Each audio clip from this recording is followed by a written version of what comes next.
आहे विज्ञान दिन कशासाठी साजरा आपण करतो आहे आणि त्यातून आपल्याला नेमकी काय प्रेरणा घ्यायची आहे।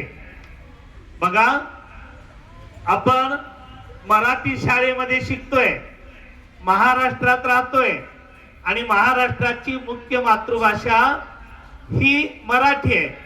मातृभाषा म्हणजे आपल्या आईची भाषा, मातेची भाषा, म्हणून मातृभाषा आपण असं म्हणतो। ज्या वेळेला आपण लहान होतो त्यावेळेला आपल्याशी जो संवाद आपल्या मातेनं, आईनं जो साधला तो मराठीमध्ये होता आणि म्हणून आपली मातृभाषा मराठी असं म्हटलं जातं। मराठी साहित्यातील एक थोर कवी, लेखक वि वा शिरवाडकर, विष्णू वामन शिरवाडकर यांचा हा जन्मदिवस। कुसुमाग्रज नावानं त्यांनी कविता लिहिल्या। कुसुम नावाची त्यांची एक छोटी बहीण होती आणि त्या कुसुमचा मोठा भाऊ, अग्रज म्हणजे मोठा भाऊ, तो कुसुमाग्रज, अशा पद्धतीनं त्यांनी टोपण नाव धारण केलं आणि अतिशय छान छान अशा कविता लिहिल्या। मराठी साहित्यामध्ये कुसुमाग्रजांच्या कवितेचं फार मोठं स्थान आहे आणि म्हणून कुसुमाग्रजांचा जन्मदिवस 27 फेब्रुवारी हा मराठी भाषा दिन या राजभाषा दिन म्हणून साजरा केला जातो। ज्ञानेश्वरांनी, आज आपण पसायदान म्हटलं, ज्ञानेश्वरांनी ज्ञानेश्वरी हा ग्रंथ मराठीतून लिहिला। संस्कृत मध्ये असलेलं हे ज्ञान मराठीमध्ये पहिल्यांदा ज्ञानेश्वरांनी या महाराष्ट्रातील आणि आम जनतेसमोर आणलं। आपल्याला संस्कृत येत नव्हतं आणि समजतही नव्हतं, ती भाषा आपल्याला वाचता येत नव्हती आणि म्हणून जे धर्मग्रंथामध्ये तत्वज्ञान दिलेलं आहे ते ज्ञानेश्वरीच्या माध्यमातून पहिल्यांदा ज्ञानेश्वरांनी या ग्रंथामध्ये आणलं। या ग्रंथाच्या शेवटी पसायदान लिहिलं की सकाळी तुम्ही म्हटलेला आहात की हे परमेश्वरा, या पृथ्वी तलावरती जे जे पशु पक्षी माणसं आहेत त्यांना जे जे पाहिजे ते मिळू दे। बघा, ज्ञानेश्वरांनी त्या काळामध्ये विश्वात्मक प्रार्थना केली की ज्यांना जे जे पाहिजे ते मिळू दे आणि ती ज्ञानेश्वरी लिहित असताना मराठी भाषेचा त्या ठिकाणी गौरव सुद्धा केला।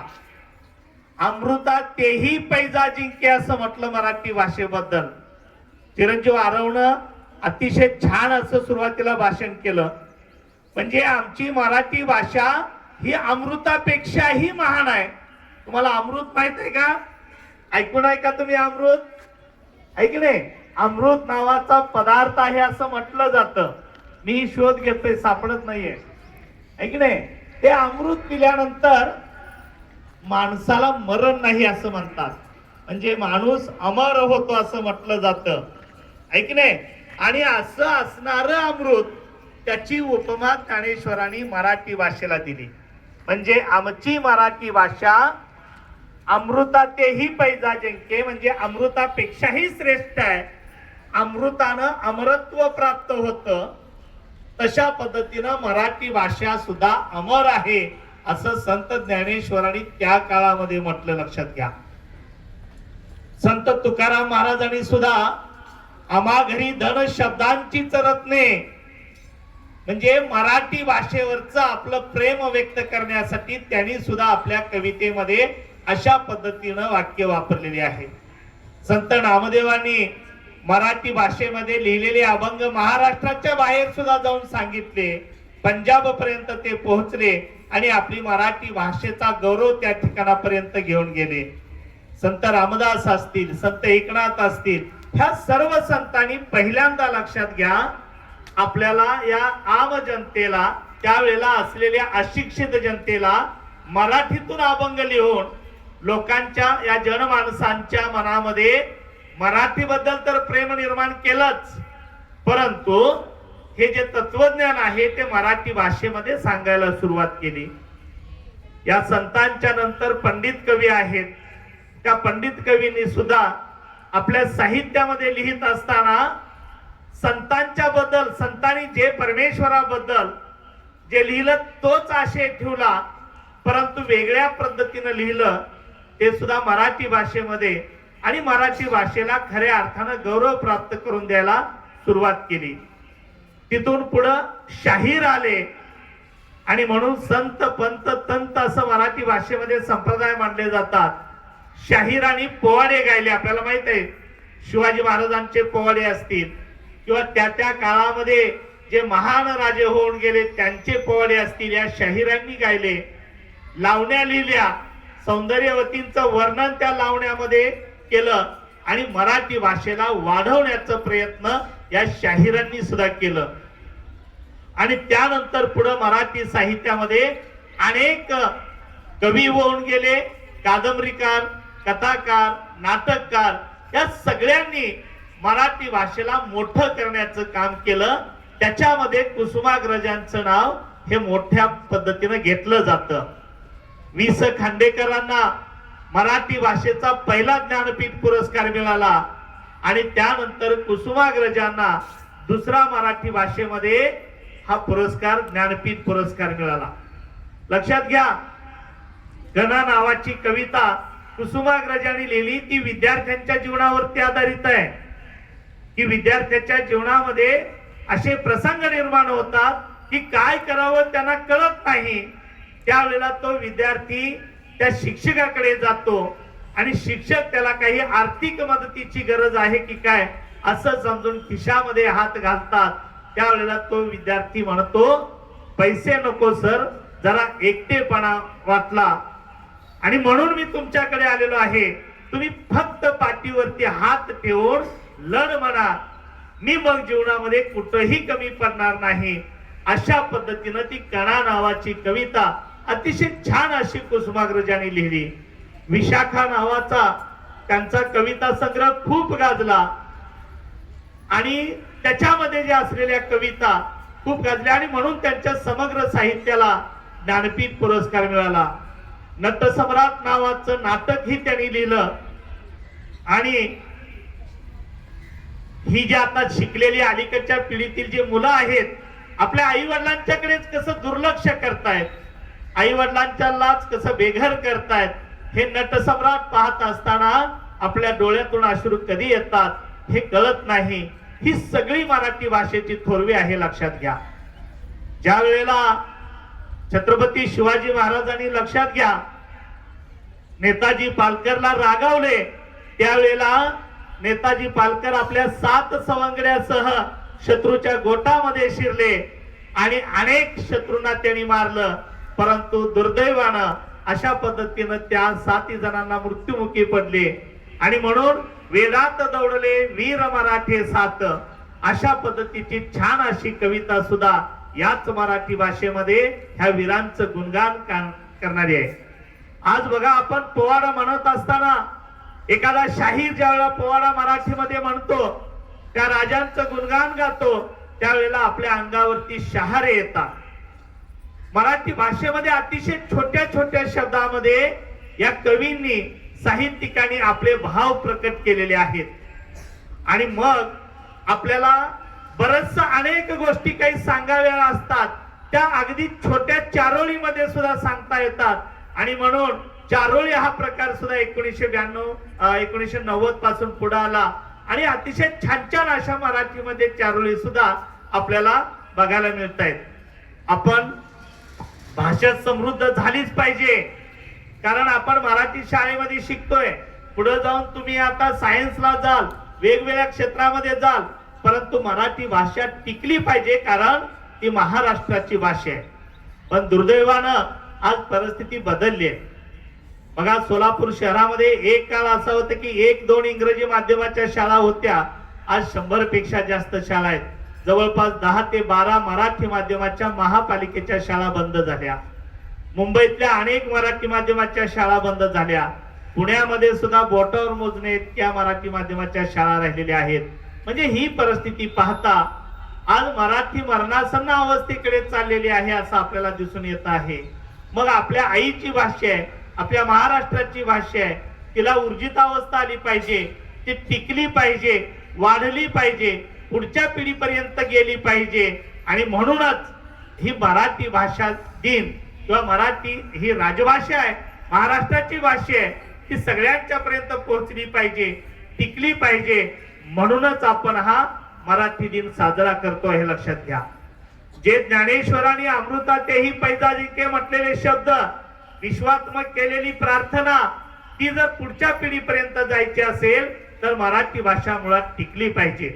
आज बघा, आलदर सरांनी सांगितलं कर्नाटक मध्ये गेलो तर सगळे बोर्ड कन्नड मध्ये दिसतील. आपल्याकडे सुद्धा सगळ्या दुकानामध्ये मराठी बोर्ड दिसतात, पण त्याच्यामध्ये इंग्रजी शब्द असतात. तुम्ही कुठेही जाऊन बघा की त्याच्यामध्ये 4 अक्षरामध्ये कमीत कमी 2 अक्षर इंग्रजीमध्ये त्या बोर्डावर सुद्धा आहेत. आपण बोलत असताना सुद्धा बरेचसे शब्द बोलता बोलता इंग्रजीमध्ये बोलतो, म्हणजे मराठीत बोलतो पण शब्द मात्र इंग्रजी बोलतो. आज मराठीमध्ये आणखी कितीतरी शब्द असे आहेत की जे आपल्याला माहित नाहीत. आज ग्रामीण भागामध्ये जर तुम्ही गेला तर आपली त्या काळामध्ये आजी बोलत होती. आता तुमची आजी थोडी अलीकडची, पण आम्हाला शिक्षकांची आजी जर बघितली तर ती जुन्या काळातली आहे. आणि त्या आजीनं बोललेले काही शब्द आज नवीन पिढीला माहित सुद्धा नाहीत. आज आपल्याला माहित आहे की आपण पायाच्या घोट्यापासून वरचा भाग आणि गुडघ्यापासून खालचा भाग याला पिंडरी म्हणतो. तसंच हातापासून कोपराच्या पुढचा भाग आणि मनगटाच्या अगोदरच्या भागाला काय म्हणायचं हे जर विचारलं तर 90% मुलांना त्या शब्दाला काय, हाताचाच भाग आहे तो, पण त्याला वेगळा शब्द आहे, काय म्हणायचं आपल्याला माहित नाही. बघा, हा जो भाग आहे याला काय म्हणायचं माहित आहे का? किती जणला येते? हात वरती करा. नाही माहित बऱ्याच जणांना. घरी विचारा, आईला विचारलं तर बऱ्याच वेळेला सांगता येणार नाही, पण घरामध्ये जर वृद्ध आजी असेल तर ती मात्र अगदी 10 सेकंदामध्ये तुम्हाला सांगेल. म्हणजे मराठी भाषेमध्ये असे अनेक शब्द आहेत की आता ते लोप पावलेले आहेत. म्हणजे पडवी असेल, सोपा असेल, त्या जुन्या काळामध्ये विहिरीला ती मोठ असायची, ती धाव असेल, नाडा असेल, सोंदूर असेल, हे शब्दच तुम्हाला माहित नाहीत. आता अशा अनेक गोष्टी विसरत चाललेल्या आहेत. आणि म्हणून मराठी भाषा समृद्ध व्हायची असेल, टिकायची असेल तर ही भाषा टिकली पाहिजे. या दृष्टिकोनातून महाराष्ट्र शासनानं सुद्धा मराठी माध्यमाची शाळा असो अथवा इंग्रजी माध्यमाची शाळा असो, मराठी विषय हा कंपल्सरी केलेला आहे. तो यासाठीच की ती मराठी भाषा टिकली पाहिजे.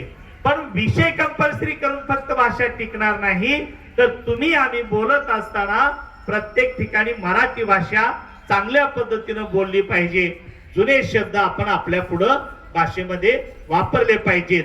आणि म्हणून ह्या भाषेचं महत्व आपल्याला कळावं म्हणूनच लक्षात घ्या, कुसुमाग्रजांचा वाढदिवस 27 फेब्रुवारी आणि त्या दिवशी म्हणून हा मराठी भाषा दिन साजरा केला जातोय. आज आपल्याला माहित आहे 28 फेब्रुवारी आपल्या शाळेतील शिक्षिका चव्हाण मॅडम असतील, बाळशंकर मॅडम असतील, त्या विज्ञानच्या शिक्षकांनी आजचा हा दिवस साजरा करण्यासाठी काल तुमच्या रांगोळी स्पर्धा घेतल्या. मुलांनी छान छान भाषणं केली. डॉक्टर सी.व्ही. रामन ऐक नाही यांनी सांगितलं, चव्हाण मॅडमनी, की त्यांनी जो रामन इफेक्ट हा प्रयोग किंवा त्यांचं जे मत संशोधन जे मानलं ते 28 फेब्रुवारीला मान्य झालं. आणि म्हणून त्या दिवसापासून 28 फेब्रुवारी हा विज्ञान दिवस साजरा केला जातो आहे. आज बघा, आपण आरशामध्ये पाहतो, बरोबर आहे की नाही? आरशामध्ये पाहिल्यानंतर आपलीच प्रतिमा दिसते आपल्याला, हो की नाही? आणि त्या पद्धतीनं दिसत असताना जी प्रतिमा उलट आपल्याला दिसते, किंवा त्यांनी सांगितलं की आपण पुढे प्रकाश टाकल्यानंतर त्या पद्धतीनं तो प्रकाश पुन्हा उलट्या दिशेने येतो. किंवा आणखी सोप्या शब्दामध्ये सांगायचं म्हणजे रिकाम्या हॉलमध्ये जर वर्ग खोलीमध्ये तुम्ही मोठ्यानं ओरडला किंवा एखाद्या जंगलात जाऊन डोंगरात जाऊन मोठ्यानं ओरडला तर प्रतिध्वनी येतो, आहे की नाही? कुठून तरी पुन्हा एका गुहेत जाऊन ओरडल्यासारखं पुन्हा वापस आवाज येतो. तो म्हणजेच रामन इफेक्ट, लक्षात घ्या. आणि त्यामुळं अनेक संशोधन आली त्या माध्यमातून, अनेक त्या माध्यमातून शोध लागले गेले की जे विज्ञानाला भारतातल्या पहिल्या या शास्त्रज्ञाला नोबेल पारितोषिक मिळालं, की जे जगभर मान्य असलेलं सर्वात मोठं असं पारितोषिक आहे, ते डॉक्टर सी.व्ही. रामन यांना विज्ञानामध्ये मिळालं. आणि म्हणून त्यांची प्रेरणा घेऊन अनेक शास्त्रज्ञ निर्माण झाले. तुम्हाला आज विज्ञान दिन साजरा करत असताना तुमच्यामध्ये सुद्धा विज्ञानाची आवड निर्माण झाली पाहिजे. आपण सुद्धा नव्यानं वेगळ्या पद्धतीनं काय शोध लागतो हे पाहिलं पाहिजे. बरोबर आहे की नाही? बघा, काही जण इकडे जेजुरीला जातात, खंडोबाला जातात. तिथं गेल्यानंतर तिथं आपल्याला माहित आहे ते हळद वगैरे असते ते अंगावरती टाकतात, लावतात, त्या कपडे सगळे पिवळे होतात आणि घरी आल्यानंतर कपडे आपण धुवायला टाकतो. त्यावेळेला त्या निरम्यामध्ये कपडे भिजवले तर ते कपडे लाल होतात. मग जरा रंग तर लागलेला होता पिवळा, कपडे कसे लाल झाले हेही आपल्याला लक्षात आलं पाहिजे. इकडं आपण जर तुळजापूरला गेलो तर पूर्वी लोक तुम्हाला माहिती आहे का असे हाताचे ठसे त्या शर्टवरती समोर उमटवले जायचे. ते कपडे जर आपण घरामध्ये आणले, त्या निरम्यामध्ये भिजू घातले, तो लालसर असणारा रंग काळा पडतो आहे. हे कशामुळे नेमकं होत आहे? बरोबर आहे की नाही? त्या कुंकुवामध्ये जर तुम्ही थोडासा चुना घातला तर ते कुंकू जे आहे ते बुक्का होत आहे. किंवा तुमची हळद आहे त्याच्यामध्ये जरी थोडा चुना घातला तर ते पिवळे असणारी हळद लाल होते आहे. हे नेमकं कशामुळे होत आहे हे आपल्याला कळालं पाहिजे. मगाशी त्या छोट्या मुलींनी गाणं म्हटलं ना, हे असेच का आणि तसेच का, हे आपल्याला प्रश्न पडले पाहिजेत. आणि ज्याला प्रश्न पडतात तो माणूस जीवनामध्ये मोठा होतो. आणि म्हणून विद्यार्थी म्हणून सुद्धा आपल्याला नेहमी प्रश्न पडले पाहिजेत की मी पाठीमाग का, माझेच आई वडिलांना कष्ट का करावं लागतंय, माझी आई सकाळी 7 वाजता घर सोडून दुसऱ्याच्या घरी कामाला जाते, संध्याकाळी उशिरा येते, असं का? आमच्या शेजारची काकू मात्र गाडीवरती जाते 11 वाजता ड्युटीवरती, संध्याकाळी 5:30 ला परत येते आहे आणि माझ्या आईपेक्षा 10 पट तिला जास्त पगार आहे, असं का? हे प्रश्न तुम्हाला सुद्धा पडले पाहिजेत. याच्या पाठीमागचं कारण मग तुम्हाला समजतंय की याच्या पाठीमागे कारण शिक्षण आहे. माझ्या आईने शिक्षण अर्ध्यातून सोडलं म्हणून तिला ज्यादा कष्ट करावं लागतं आहे आणि कमी मजुरी मिळते आहे. ते जर माझ्या आईने शिक्षण घेतलं असतं, विज्ञानाच्या कसोटीवरती टिकली असती तर कमी कष्टामध्ये जास्त मोबदला मिळाला असता. अशा पद्धतीनं आपल्याला सुद्धा प्रश्न पडले पाहिजेत. आणि मग हे प्रश्न पडले तर आपल्यामध्ये निश्चित सुधारणा होते आणि आपलं सुद्धा भविष्य उज्ज्वल होतं. आणि म्हणूनच हा विज्ञान दिन सुद्धा साजरा केला जातो आहे की तुमच्यामध्ये वैज्ञानिक दृष्टिकोन निर्माण व्हावा. कोणतं भविष्य सांगणारा येतो, आपल्या घरच्या आईचा हात बघतो आणि तो वेगळ्या पद्धतीने काहीतरी भविष्य सांगतो आणि आपण ते ऐकतो. भविष्य हे हातातल्या रेषावरती नाही तर ते मनगटाच्या कर्तृत्वावरती ठरतं, लक्षात घ्या. आणि म्हणून हे विज्ञानानं सिद्ध केलेलं आहे. हा तुम्हाला समजलं पाहिजे, तुमच्यामध्ये हा वैज्ञानिक दृष्टिकोन निर्माण झाला पाहिजे. हाच विज्ञान दिन साजरा करण्याच्या पाठीमागचा हेतू आहे. तुम्हा सर्वांना काल झालेल्या मराठी भाषा दिन आणि आज विज्ञान दिन या निमित्त पुन्हा एकदा शुभेच्छा. इकडं मराठी भाषा दिन साठी देशमुख मॅडम आणि बरगंडे सर आणि विज्ञान दिन साठी चव्हाण मॅडम आणि बालशंकर मॅडम यांनी तुमची सर्वांची छान अशी तयारी करून घेतली.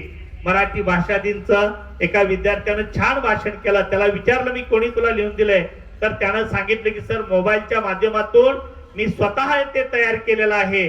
चव्हाण मॅडमने तुम्हाला सांगितलं आज गुगल असेल, ChatGPT असेल किंवा ह्या सगळ्या माध्यमातून तुम्हाला घर बसल्या हे अनेक सुंदर सुंदर माहिती मिळते आहे. मोबाईल जर आपण थोडा वेळ पालकांच्याकडून घेतला तर या माध्यमातून आपल्याला नवीन काय पाहता येऊ शकेल, नवीन काय माहिती घेता येऊ शकेल. मला आज शिक्षकांनी माहिती देण्याची गरज नाही, मी चांगल्या पद्धतीने स्वतः सुद्धा माहिती घेऊ शकतो, मी स्वतः माझं भाषण तयार करू शकतो. ही माहिती तुम्हाला मोबाईलचा जर वापर करायचा असेल तर या माध्यमातून तुम्ही ते वापर केला पाहिजे. पुन्हा एकदा या दोन्ही विज्ञान दिन आणि मराठी भाषा दिनच्या तुम्हा सर्वांना शुभेच्छा देतो. शिक्षकांनी या पद्धतीनं चांगल्या पद्धतीनं तयारी करून घेतली, त्यांचे अभिनंदन करतो आणि माझे 2 शब्द थांबवतो. जय हिंद, जय भारत.